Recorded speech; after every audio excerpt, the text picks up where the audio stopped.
네, 오늘 말씀은 창세기 3장 14절에서 21절까지의 말씀입니다. 우리 한 절씩 교독하시고 마지막 절은 함께 읽도록 하겠습니다. 주 하나님이 뱀에게 말씀하셨다. 내가 이런 일을 저질렀으니 모든 집짐승과 들짐승 가운데서 내가 저주를 받아 사는 동안 평생토록 배로 기어다니고 흙을 먹어야 할 것이다. 내가 너로 여자와 원수가 되게 하고 너의 자손을 여자의 자손과 원수가 되게 하겠다. 여자의 자손은 너의 머리를 상하게 하고 너는 여자의 자손의 발꿈치를 상하게 할 것이다. 여자에게는 이렇게 말씀하셨다. 내가 너에게 임신하는 고통을 크게 더할 것이니 너는 고통을 겪으며 자신을 낳을 것이다. 내가 남편을 지배하려고 해도 남편이 너를 다스릴 것이다. 남자에게는 이렇게 말씀하셨다. 내가 아내의 말을 듣고서 내가 너에게 먹지 말라고 한 그 나무의 열매를 먹었으니 이제 땅이 너 때문에 저주를 받을 것이다. 너는 죽는 날까지 수고를 하여야만 땅에서 나는 것을 먹을 수 있을 것이다. 땅은 너에게 가시덤불과 엉겅퀴를 낼 것이다. 너는 들에서 자라는 푸성귀를 먹을 것이다. 너는 흙에서 나왔으니 흙으로 돌아갈 것이다. 그때까지 너는 얼굴에 땀을 흘려야 나다를 먹을 수 있을 것이다. 너는 흙이니 흙으로 돌아갈 것이다. 아담은 자기 아내의 이름을 하와라고 하였다. 그가 생명이 있는 모든 것의 어머니이기 때문이다. 함께 읽겠습니다. 주 하나님이 가죽옷을 만들어서 아담과 그의 아내에게 입혀 주었다. 아멘. 네, 어제는 이 창조의 기사를 통해서 하나님의 나라가 시작되었다라고 하는 그 본문을 우리가 묵상하였습니다. 또 오늘은 이어서 창조 이후의 타락과 또 그 구속의 이야기, 그 구원의 이야기를 이어가고 있습니다. 하나님의 자녀가 선악과를 먹은 이후에 세 가지의 큰 변화가 일어났다는 것을 우리가 기억하고 있습니다. 첫 번째로는 하나님과의 관계의 변화가 왔다는 것이죠. 범죄하는 가운데 하나님께서는 인류에 대해서 아담과 하와를 찾으시는 가운데도 불구하고 그들은 숨어버렸습니다. 원래는 동산에 함께 거닐었던 그런 동행했던 그런 존재가 이제는 하나님을 두려워하게 되었고 숨어버리는 존재가 되었다라고 하는 것이죠. 하나님과의 관계가 멀어졌음을 우리에게 보여주는 것입니다. 두 번째 변화는 이제는 그들이 스스로 사는 자가 되었다라고 하는 것입니다. 선악과를 먹기 이전에는 본래 하나님의 음성을 따라 사는 존재였고 하나님의 말씀에 반응하는 그들이었습니다. 그러나 이제는 그들이 그 선악과 열매를 먹음으로 말미암아 자기의 음성에 몰입되었고 또 자기의 뜻을 따르며 사는 그런 존재가 되었다라고 하는 것이죠. 그리고 세 번째는 이 세상의 질서와 환경과 그리고 인간의 이 아름다운 본래의 조화의 변화가 일어났다라고 하는 것입니다. 사람 대신에 땅이 저주를 받게 되었고 가시와 엉겅퀴를 내게 되었고 인간은 땀을 흘려야만 열매와 그 소산을 먹게 되었다라고 하는 존재가 되었다라고 하는 것이죠. 그리고 이제는 하나님께서 거저 주신 것을 거저 먹지 못하는 그런 존재가 되었다라고 하는 겁니다. 이런 인류의 범죄와 그 결과 앞에 하나님께서 말씀하신 것은 무엇이겠습니까? 바로 15절의 내용입니다. 원시복음이라고도 하고 이를 풀어서 얘기하면 최초의 복음이다라고 하는 겁니다. 이 복음 안에는 두 가지의 내용이 담겨 있는 것이죠. 첫 번째로는 인류에게는 복음이요 사탄 곧 뱀에게는 심판이 임한다라고 하는 것입니다. 구원은 인류에게 기쁜 소식이다라고 하는 것이죠. 왜 그렇습니까? 잘못은 인간이 버리고 죄 지은 것도 사람이고 이로 인해서 모든 관계가 뒤틀려지고 깨지고 적대적이 되었습니다. 그런데 그 잘못에 대해서 인간이 책임지겠다라는 것이 아니라 하나님이 희생하겠다, 하나님이 변상하겠다, 하나님이 책임지겠다, 하나님이 원상 회복을 시키도록 하겠다. 그 다짐을 하셨기 때문에 그 복음이 우리에게는 기쁜 소식이요 복된 소식이 된다라고 하는 겁니다. 사탄에게 있어서 이 복음은 나쁜 소식입니다. 왜냐하면 심판받기 때문입니다. 뱀은 간교하다라고 간사하다, 교묘하다 그렇게 성경에서 기록하고 있습니다. 이 단어의 원래 의미를 살펴보면 슬기롭다, 지혜롭다라고 하는 그런 말입니다. 그러니까 하나님은 이 짐승의 존재를 지혜롭게 만들었는데 사탄이 점령하게 되므로 그 지혜가 간교로 바뀌게 되었다라고 하는 것을 의미하는 것이겠죠. 사탄에게 복음은 반가운 소식이 아닙니다. 왜냐하면 그들의 머리가 짓밟히고 상하게 된다라고 하는 말이 있기 때문입니다. 그래서 그들은 그 간교함을 더욱더 나타내게 됩니다. 어떤 식으로 나타나게 되는 것입니까?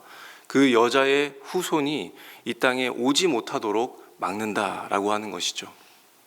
그래야 자기들의 머리가 밟히지 않기 때문입니다. 그리고 이 중요한 이 원시복음, 이 복음을 하나님께서는 인류가 아닌 뱀에게 저주한 후에 하셨다라고 하는 점은 우리가 또 어떻게 바라볼 수 있을까요? 사탄에게는 이 간교한 계획조차 예수님이 오지 못하도록 이 막는 이 일조차 최종적으로는 패배하게 될 것이다 라고 하는 것을 뱀에게 선포하고 있는 것입니다.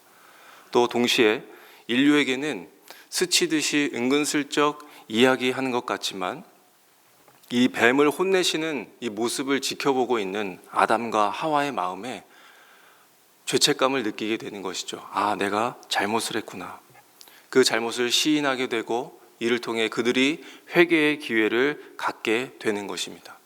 더 나아가 비록 그들이 죄로 말미암아 절망 속에 갇혀 있다 하더라도 이 하나님의 구원의 계획을 듣고 알아차리고 미래에 올 그 구원자에 대한 소망을 가지라라고 하는 차원에서 그렇게 말씀하신 것입니다. 하나님은 또 여자에게는 또 다르게 명령하셨습니다. 말씀하셨습니다. 여자에게는 해산의 고통을 더하겠다라고 하셨습니다. 디모데전서 2장 15절에는 이렇게 나와 있습니다. 아이를 낳는 일로 구원을 얻는다. 또 바울은 한 생명을 하나님께 돌아오게 하는 것을 해산의 고통이다 라고 그렇게 표현했습니다. 이 고통, 이 해산의 고통은 하나님의 어떤 고통과 연결되어 있는 것일까요? 먼저는 하나님의 그 불순종 앞에 하나님께서 느껴지시는 그 찢어지는 마음에 대해서 고통이라고 볼 수 있겠습니다. 그리고 또 갈라서 버린 그 인간을 다시 하나님의 자녀로 만들기 위한 하나님의 고통이죠. 예수 그리스도에 대한 그 고통입니다. 이 심정을 여자는 이 출산의 고통을 통해서 체험하고 알게 된다라고 하는 것이죠. 여자는 이 고통을 통해서 하나님의 그 아픈 심판을 기억하게 되고 또 하나님의 은혜를 갈망함으로 구원을 얻는 그런 존재가 된다라고 하는 것이 바로 하나님의 말씀입니다. 또한 아내가 남편의 다스림을 받게 된다라고 그렇게 기록하고 있는데 어째서 이것이 여자에게 있어 벌이 되는 것일까요? 그것은 남편과 아내가 하나였지만 이제 분리된다라고 하는 의미로 볼 수 있겠습니다. 본래 그 창조시에 주어진 그런 남편과 아내의 질서가 아니라 이제는 서로 분리되어서 서로 지배하기를 원하고 다스리고 싶어하는 그 투쟁의 모습이 그들에게 있을 거라고 하는 것이죠. 그리고 하나님은 남자에게는 어떻게 말씀하셨습니까? 이마에 얼굴에 땀을 흘려야 먹고 살아갈 수 있을 것이다 라고 말씀하셨습니다. 이것은 무엇이겠습니까? 남자의 그 수고로움을 통해서 무엇을 느끼는 것입니까? 자신이 얼마나 연약하고 무능하며 한계가 있는지를 깨닫게 될 것이다 라고 하는 것이죠. 그래서 이 노동의 피로함을 통해서 자신의 한계를 늘 인식하고 이로 말미암아 하나님의 능력과 도움을 의지하게 만드는 그런 도구임을 하나님께서는 말씀하신 것입니다. 그리고 그들 모두가 흙으로 돌아갈 것이다. 그것은 죽음을 일컫는 말이죠. 그 죽음은 인간을 겸손하게 만들고 영원한 삶을 사모하게 함으로써 영생을 추구하며 살아가게 될 것이다 라고 하는 말씀을 하신 것입니다. 지금까지의 내용을 바라보게 된다면 하나님의 주신 형벌이 굉장히 무섭고 무겁습니다. 그렇지만 반대로 이 형벌 가운데에 주어진 하나님의 사랑하심도 있고 자상함도 있다라는 거 하는 것을 우리가 발견해 볼 수 있겠습니다. 어떤 것이 그럴까요? 하나님께서는 우리가 죄를 범하였지만 우리를 즉시 처결하지 않았다라고 하는 것입니다. 반드시 죽는다라고 하는 그런 말씀이 있으셨지만 하나님께서는 우리에게 이 형벌을 통하여서 너희들이 고생을 할 것이지만 그 고생은 있지만 인간이 살아야 할 것을 하나님께서 분명하게 말씀해 주고 계시는 것이죠. 해산의 고통 어떤 것입니까? 그 고통이 있지만 그 뒤이어 잉태하게 되는 그 생명에 대해서 이야기하고 계신 것이죠. 또한 땀 흘려 노동하는 것, 그리고 소산을 먹게 되는 것, 그것도 무엇입니까? 살게 되는 것이다 라고 하는 점에서 볼 때에 하나님께서는 우리에게 기회를 주셨다라고 한다는 점에서 하나님의 사랑하심이 우리에게 느껴지게 되는 것이죠. 또한 21절에 보시게 되면 가죽옷을 하나님께서 지어 입혀주셨다라고 말씀하고 있습니다. 이들이 처음에 입었던 옷은 무엇이었습니까? 아무것도 입지 않았습니다. 그러나 선악과를 먹음으로 그들의 눈이 열리게 되고 그들이 서로 벗은 것을 알게 되므로 무화과 나무 잎을 엮어서 자기들의 옷을 삼아 임시적으로 입고 있었습니다. 그러나 하나님께서는 그 옷을 이제는 벗기시고 가죽 옷, 그러니까 훨씬 더 오래가고 튼튼하고 단단한 안전한 그 옷을 입히셨다라고 하는 것이죠. 본래 그들은 하나님의 자녀로서 그들이 옷을 입지 않았다라고 하였지만은 사실 그들은 빛을 두르고 빛을 입고 있었던 자들이 아니었을까 생각이 듭니다. 그에 비해 무화과나 가죽옷은 그에 비해서 누더기나 거적대기나 다름없는 것이죠. 그러나 자기들의 만든 것에 비하여서 하나님이 지어주신 이 옷은 비교가 되지 않을 정도로 좋은 것임을 나타낸 것입니다. 사람들의 손으로 만든 것은 임시적인 것이지만 하나님께서 만들어주신 옷은 영원하다라고 하는 것을 이렇게 보여주는 것이죠. 그리고 이 가죽옷의 이 출처가 어디에 있는 것일까요? 가죽옷은 그냥 생긴 것이 아니라 바로 짐승을 잡았다, 죽였다, 그 죽여서 얻은 그 가죽으로 만들어 입힌 것이다 라고 하는 점으로 볼 수 있겠습니다.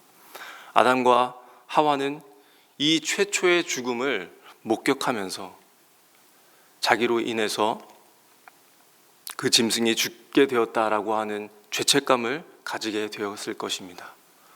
그리고 함께 이 본 장면이 평생토록 지워지지 않고 뇌리에 박혀 있었을 것입니다. 그렇게 그들은 동산에서 쫓겨났지만 하나님께서는 그렇게 놔두지 않으셨다라고 하는 것이죠. 그 가죽옷을 통해서 늘 자신들이 이 일을 통해 살게 되었음을 묵상하며 살았을 것입니다.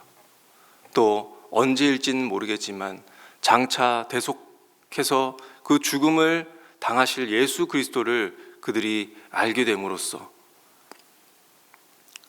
한편으로는 그들도 소망을 품고 그 나라에서 쫓겨났음을 보여주고 있는 말씀이 오늘의 말씀입니다. 그래서 이 말씀이 우리에게는 복음이 된다라고 하는 것이죠. 하나님의 이 복음은 여기에서 끝나는 것이 아니라 그 약속과 그 구원의 이야기가 고스란히 우리에게 이어져 왔다라고 하는 것입니다. 우리는 분명 보지 못하였고 그 일들을 겪지는 못하였지만 우리는 이 기쁨의 소식을 통해서 하나님의 약속을 듣고 믿게 되고 이 믿음으로 말미암아 우리는 하나님을 보는 자가 되었다라고 하는 것입니다. 또한 구세주 예수 그리스도가 이 땅 위에 오심으로 십자가에 달리셔서 그 핏값으로 죄를 사하여 주신 이 말도 안 되는 놀라운 일을 믿을 수 있는 그 믿음의 선물을 우리가 받았습니다. 우리 사랑하는 성도님들, 하나님은 이미 수천 년 전에 그리고 태초에 약속을 하셨고 그 약속하신 바를 자기의 백성에게 이루신 분이십니다.